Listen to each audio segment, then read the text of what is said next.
নমস্কার।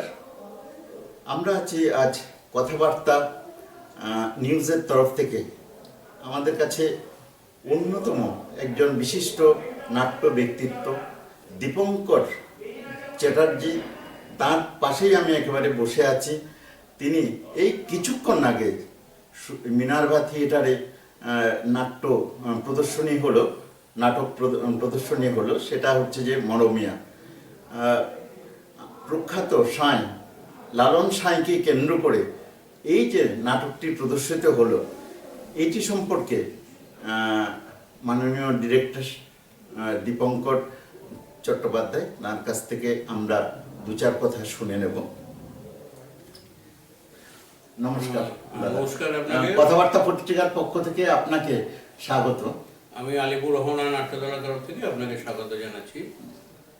আমরা এই নাটকটা আজকে তৃতীয় প্রদর্শনী হলো আমাদের। নাটকটা মরমিয়া, বিজয় ভট্টাচার্য যিনি মারা গেছেন, কিন্তু নাটকটা রেখে গেছেন। নাটকটা একটা অক্ষয় সৃষ্টি আমাদের কাছে মনে হয়েছে এই কারণে, আজকে সারা ভারতবর্ষ কেন ভারতবর্ষের আশেপাশের সমস্ত দেশে যেভাবে মৌলবাদী চালা দিচ্ছে, সেই মৌলবাদী অবস্থায় আমাদের সমস্ত সামাজিক সব প্রতিবন্ধকতাকে একদম নষ্ট করে দিচ্ছে, ধূলিসাৎ করে দিচ্ছে।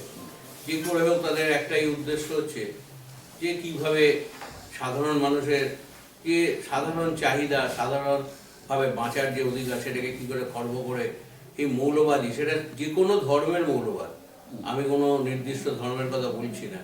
এবং এই নাটকে যেমন সাঁইজি, আমাদের লালন সাঁইয়ের মতবাদকে নিয়েই আমরা নাটকটা করেছি। এবং এই নাটকে অদ্ভুত একটা ব্যাপার হচ্ছে যে লালন সাঁইয়ের কোনো উপস্থিতি আমরা এখানে রাখিনি, এবং আমাদের নাট্যকারও সেইভাবেই লিখেছেন।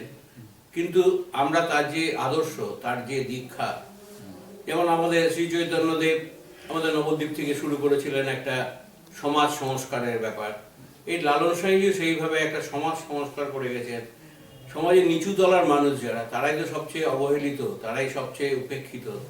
তাদের যে কোনোভাবে মানুষ চায় যে কোনোভাবে তাদের ব্যবহার করা, এইটা থেকে উদ্ধার করে একটা নতুন রাস্তা দেখানো, এইটাই হচ্ছে উদ্দেশ্য ছিল আমাদের লালন সাঁইয়ের। এই যে সাম্যবাদের কথা এত চারদিকে হচ্ছে, সাম্যবাদের মধ্যে প্রথম লালন সাঁইয়ের একটা শিক্ষা হচ্ছে এই সাম্যবাদের দীক্ষা। আচ্ছা, সাম্যবাদ মানে হচ্ছে সমতার আবাদ। কিন্তু এইবার 5ই আগস্টের পরে আমাদের পার্শ্ববর্তী দেশ বাংলাদেশ, যে বাংলাদেশে বর্তমানে কুষ্টিয়া জেলাটা পড়ে, ওখানে আমরা দেখতে পেলাম 5ই আগস্টের পরে সেখানে যারা কঠোরবাদী মুসলমান, তারা এরকম সাঁই সম্প্রদায়ের উপরে অকথ্য অত্যাচার চালিয়েছে। এবং এছাড়া সাঁই সম্প্রদায় তো বটেই, যারা সংখ্যালঘু হিন্দু, তাদের বিরুদ্ধে অকথ্য অত্যাচার চালিয়েছে। এই ব্যাপারে আপনি দেখুন, এটা তো পরিষ্কার রাজনৈতিক ব্যাপার। এই ব্যাপারে আমি একজন নাটকের শিল্পী এবং নাট্যকর্মী হিসেবে এটা সম্পূর্ণ রাজনৈতিক ব্যাপার। কারণ এইটা শুধু ওখানে আপনি এখন দেখছেন, আমাদের দেশেও শাহবানুকে যারা ধর্ষণ করেছিল, সেই ধর্ষকদের যখন ছেড়ে দেওয়া হয়, তখন তাদের এখানে গলায় মালা পরিয়ে বরণ করা হয়েছিল। তারপর আমাদের এখানে আমরা দেখতে পাচ্ছি সমস্ত মুসলিম যতগুলো আপনার টোম আছে বা যেগুলো আমাদের পুরনো কীর্তি আছে, সেগুলোতে বলা হচ্ছে হিন্দু দেবদেবী ছিল, সেগুলোকে উৎখাত করা হচ্ছে। কাজে এটা শুধু এক জায়গায় নয়, সমস্ত ধর্মের মৌলবাদীরা কিন্তু একই রকম। সেটাই আমরা নাটকের মধ্যে দেখাবার চেষ্টা করেছি, যে এই যে মৌলবাদের গুরু, এরা কিন্তু রাজনীতি করে, এরা রাজনীতি করে চেষ্টা করে সাধারণ লোককে লড়িয়ে দিতে। তারা লড়ে আর তারা তার ফায়দাটা লোটে।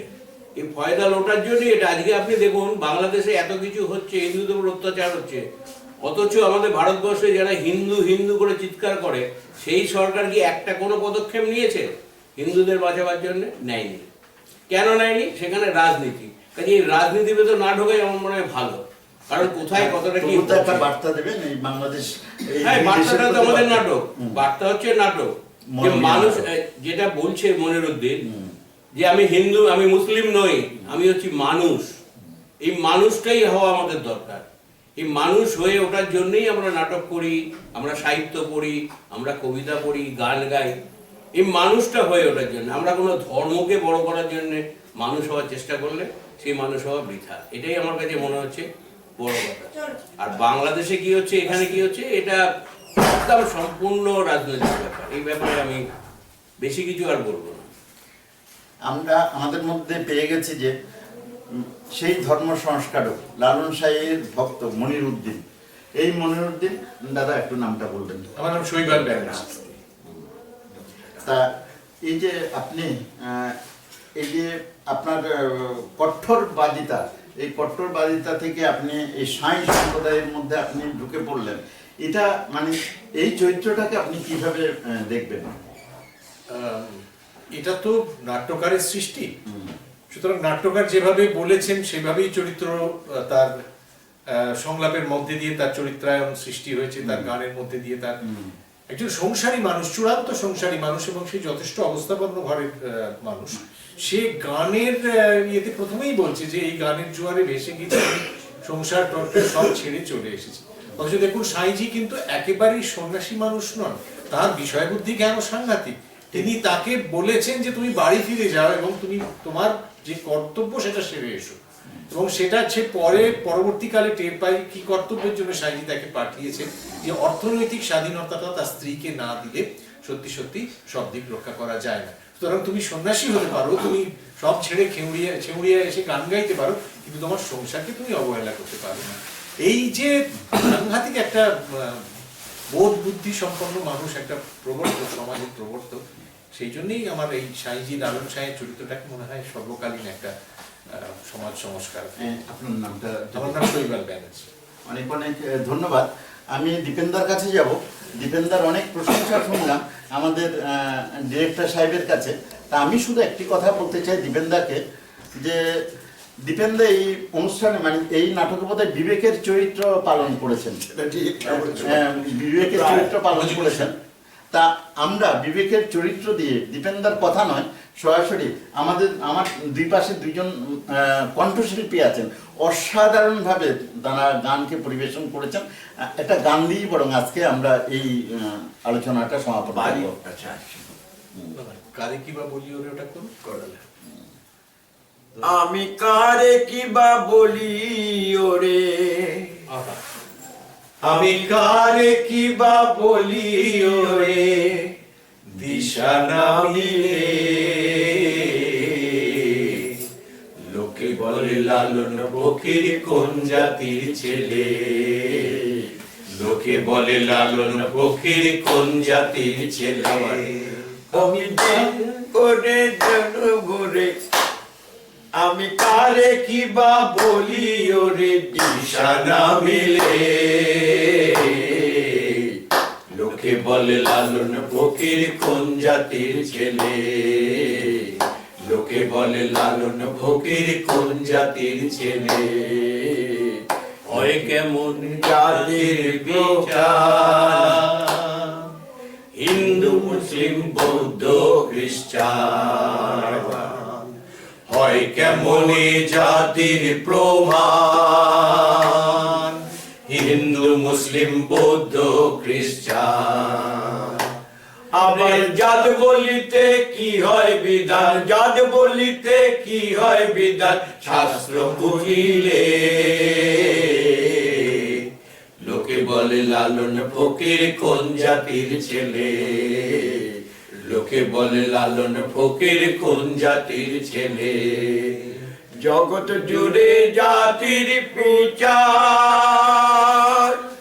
এক এক দেশে এক এক আচার, জগৎ জুড়ে জাতির বিচার, এক এক দেশে এক এক আচার। ফকির লালন বলে জাত ব্যবহার, লালন বলে জাত ব্যবহার গিয়াছি ভুলে, লোকে বলে লালন ফকির কোন জাতির ছেলে, লোকে বলে লালন ফকির কোন জাতির ছেলে, লোকে বলে লালন ফকির কোন জাতির ছেলে। আমাদের সকলের মধ্যে সমতার আবাদ, সাম্যবাদ প্রতিষ্ঠিত হোক। জাতি ধর্ম বর্ণ নির্বিশেষে দিনের শেষে আমরা সকলে মানুষ। আমরা মানবতার কথা বলবো। লালন সাঁই সেই কথাই বারবার তার বিভিন্ন সঙ্গীতের মাধ্যমে এই কথাটাই বলে গেছেন লালন গবেষকরাও তাই বলেন। করেছেন বিজয় ভট্টাচার্যের এই নাটক মরমিয়া নাটকের মাধ্যমে আগামী দিন যদি মানুষের মধ্যে এতটুকু সমতার আবাদ সাম্যবাদ প্রতিষ্ঠিত হয়, তবেই আমরা সকলে মনে করব এই নাটকটি সার্থক সুন্দরতা লাভ করেছে। আপনারা প্রত্যেকে আমাদের এই চ্যানেলটিকে সাবস্ক্রাইব করবেন এবং প্রত্যেকে লাইক কমেন্ট শেয়ার করে নাটকটি দেখুন, এটা সবচেয়ে বড় কথা। আপনারা অনুরোধ করুন আপনাদের এই চ্যানেলের মাধ্যমে, যাতে সমস্ত আপামর জনগণ এসে নাটকটা দেখুন। দেখলে তাদের বোধ বুদ্ধিটা আরো, আমার মনে হয় আপনাদের বলে বোঝাতে হবে না, তারা নিজেরাই বুঝতে পারবে। সত্যিকারের বলতে আমি চোখে জল ধরে রাখতে পারিনি এই নাটকটি দেখতে গিয়ে। বারবার আমাকে রুমাল হাতড়াতে হয়েছে। তা বুঝতেই পারছেন কতটা মরমী ভাবে এই নাটকটি পরিবেশিত হয়েছে। আমার পাশে 3 গুণী মানুষ, তাদের মাঝখানে আমি বসে আছি, নিজেকে অত্যন্ত ধন্য মনে করছি। ক্যামেরায় প্রভাকর দাসের সঙ্গে আমি প্রদীপ কুমার সেন, আপনাদের সঙ্গে শুভরাত্রি। ধন্যবাদ সবাইকে।